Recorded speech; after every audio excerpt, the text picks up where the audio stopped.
In this video, we're going to build a dash action for our player controller. Let's get started by downloading the project repo again so that we can grab the new image for the dash animation.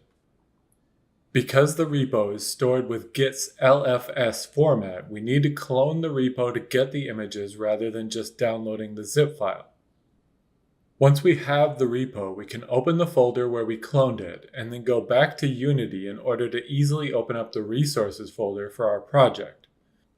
Now we want to go into the resources directory of the repo and find the player-image folder. Then we'll copy this into our project's resources folder.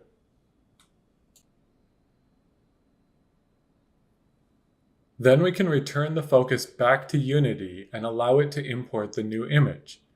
Now we're going to make sure the image has the correct settings to work with our pixel art camera. The meta file should apply the correct settings, but we'll go over them in case you're using your own images. We need to make sure the pixels per unit is set to 16, and we also need a custom pivot at x equals 0.5 and y equals 0. Then we need to make sure under Advanced Settings that the filter mode is set to Point No Filter and the compression is set to None. Let's select our player prefab so that we can add a new animation clip using our dash image. After we open our player prefab, we can go to the animation window and then create a new clip by using the dropdown. We will navigate to the animation folder in our assets and then save this new clip as player dash. We'll set the samples to 10, and then we can drag the dash sprite onto the timeline to finish the clip setup. Now that we have a new animation clip ready, let's create the dash state script inside of our player state script folder. We'll open up this new script in Visual Studio, and then we'll get started by including it in our namespace. Then we can inherit from the player state base class. We can then ask Visual Studio to implement the constructor for us. Now let's include the init method for our state. We don't need to call the base class method because it is empty. Let's quickly jump over and include a new value in our player state type enum that represents our dash state. After we've included this new value, then we can open up the player script so that we can instantiate a new dash state in the player's state dictionary. We will follow the exact same approach we used to include the other states. We can now begin writing the init method for the dash state. We will start by using the player reference to begin our new dash animation clip. We're also going to set the gravity scale to 0 because this will give us a nice powerful horizontal dash that isn't dragged down by gravity. The next thing we need to do is introduce a new setting that defines the dash speed for the player.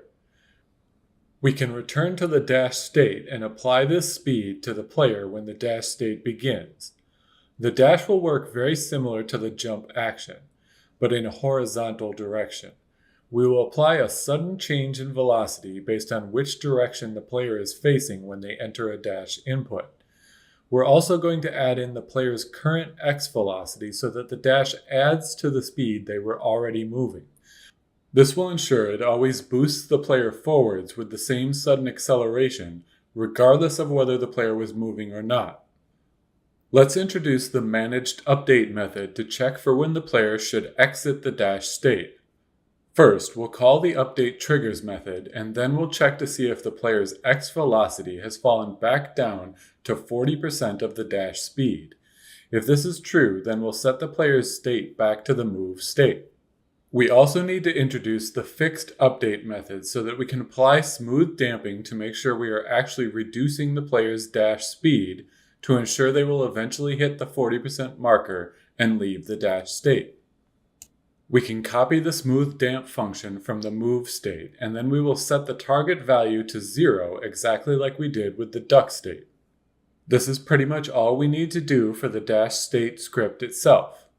Now we need to introduce the dash input action into our project so that the player has a way of entering the dash state from the move state. Let's find our player input actions asset, and then we can edit this asset to include the new dash action. We will first create a new action and then add a simple binding. For the first binding, we will use the Listen feature and enter the left Shift key on the keyboard. Then let's create a second simple binding for this new action, and we'll use the Listen feature to enter the X button on the controller. This is called the West button in Unity. Now that we have both bindings set up, we can save the assets so they are available in our project. Let's move over to the input system script and follow the same procedure we used to add our jump action. We'll create a variable for the action itself and then add a float variable to hold the previous value. In the awake method, we'll retrieve the action from the player input actions and then initialize the previous dash input to 0. We will copy the pull jump input function and use it to define a pull function for our dash input. It'll be the exact same logic, we'll just update all of the variables to match the dash action. Finally, let's call this pull function in the update method. Now we can move to the player state script so that we can define a set-input method that will allow us to store the dash input value in our input info component from any of our states. Remember, all of the player states inherit from this base class, so these virtual methods will all be available in our concrete states like the dash state. We will also have to move over to the input info component and add a float variable to hold the dash input value. We can now use the new set-input method to store the input value. Now our pull-input method in the input system will work correctly when it calls this new method. Let's also make sure to enable and disable the new dash action in the appropriate callbacks of our input system. Now our new input action is fully set up, so we can return to the move state script and implement the set-input method for this state. This will allow us to enter the player into the dash state when a dash input is received while they're in the move state. In this case, we will make sure to call the base class version of the method because it is not empty. Now we can check to see if the dash input was just pressed by making sure the value is equal to 1, and then we can enter the player into the dash state. We should now have a basic dash feature working for our player. So let's run the game and see how it works. First, I'll climb up to this long flat area to test it out.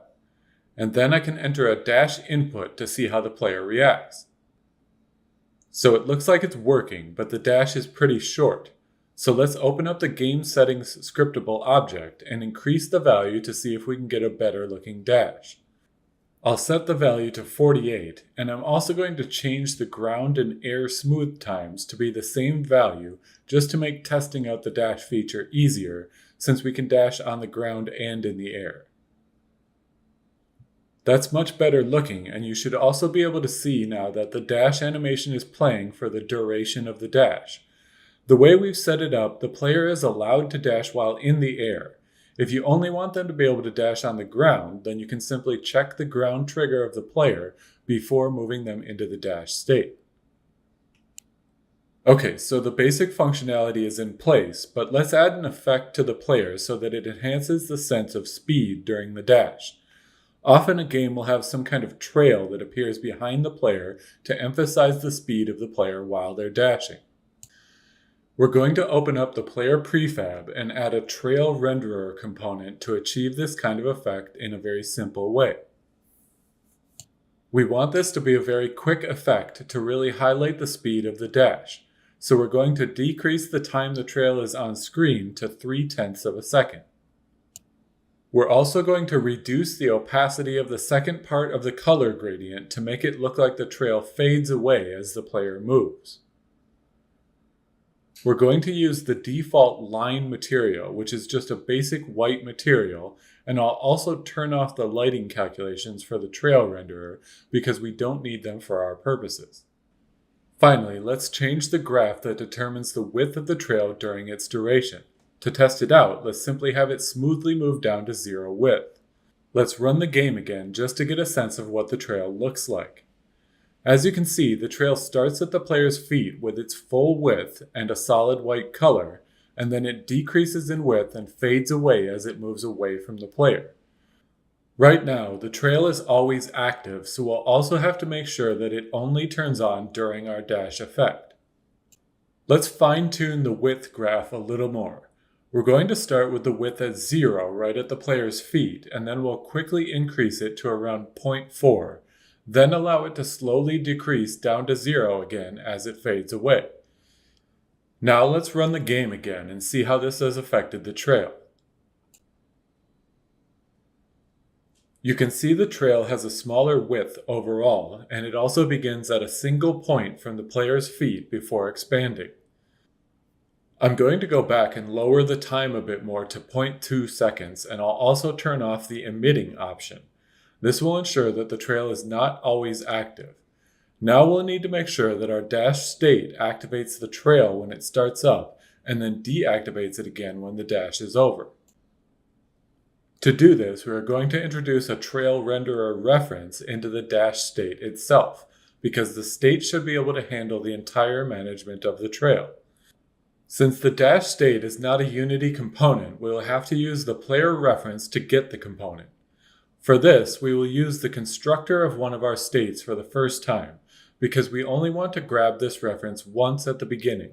We don't want to reset the reference every time the dash state is initialized because it never changes.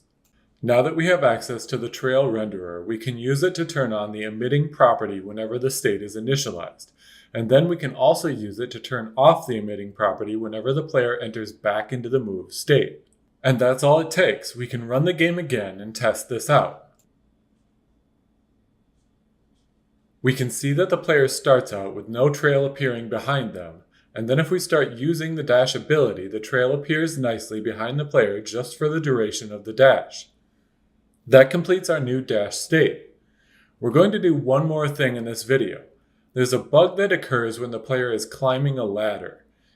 The problem is that when the player jumps on a ladder while they are climbing, they enter back into the climb state so fast that the animation gets messed up. Basically, jumping enters them into the move state, and that starts the idle animation, but then they immediately re-enter the climb state when they grab the ladder again. This all happens so quickly that the idle animation ends up playing instead of allowing them to return to the climb animation. To avoid this, we can do something similar to what we did with the hang state.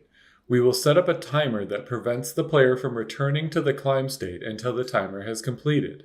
Let's start by introducing a new game settings variable that holds the wait time for climbing. And we're also going to rename the hang before climb time variable to make these two consistent, because they are essentially the same feature just applied to different states. We'll now introduce a couple properties into the player script to track these timers. First, we'll define two Boolean properties that return whether the player has waited long enough to be able to enter these states again.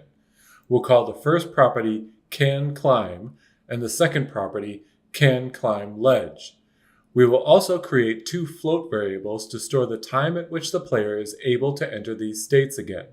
We will call these properties canClimbAt and canClimbLedgeAt, and we will define these properties with a private getter and a public setter.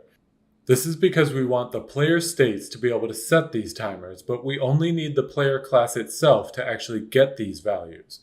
All other classes can simply refer to the Boolean variables if they want to know whether the player is eligible to enter a state. We'll finish the Boolean properties by returning whether the current time is greater than or equal to the time that is set in the float variables.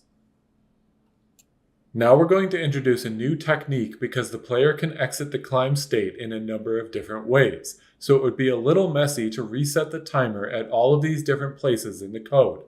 Instead, we're going to use the setState method itself.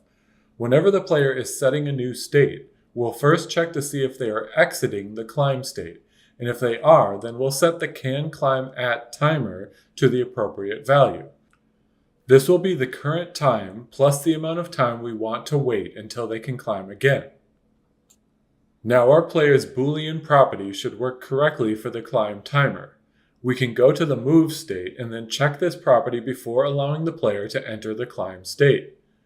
Let's test this out. If we get back up on this ladder and attempt to jump while climbing up the ladder, we should see that the bug is now gone, and instead the player jumps a very short distance and then grabs the ladder again. This is because they are prevented from immediately entering the climb state again by the timer. To finish this video, let's just update our climb ledge timer so that it works in exactly the same way. In the hang state, let's delete the private variable we were using to track this wait time, and instead we will set the player's can climb ledge at variable in the init method. The last thing we need to do is check the correct Boolean property on the player before allowing them to climb up the ledge after hanging on it. If we test this out, the timer should work exactly like it was working before. The only difference is that now it is handled in the same way that our new climb timer is handled. That's all we're going to cover in this video. Please remember to request any new features you're interested in seeing in the comments. Thanks for watching.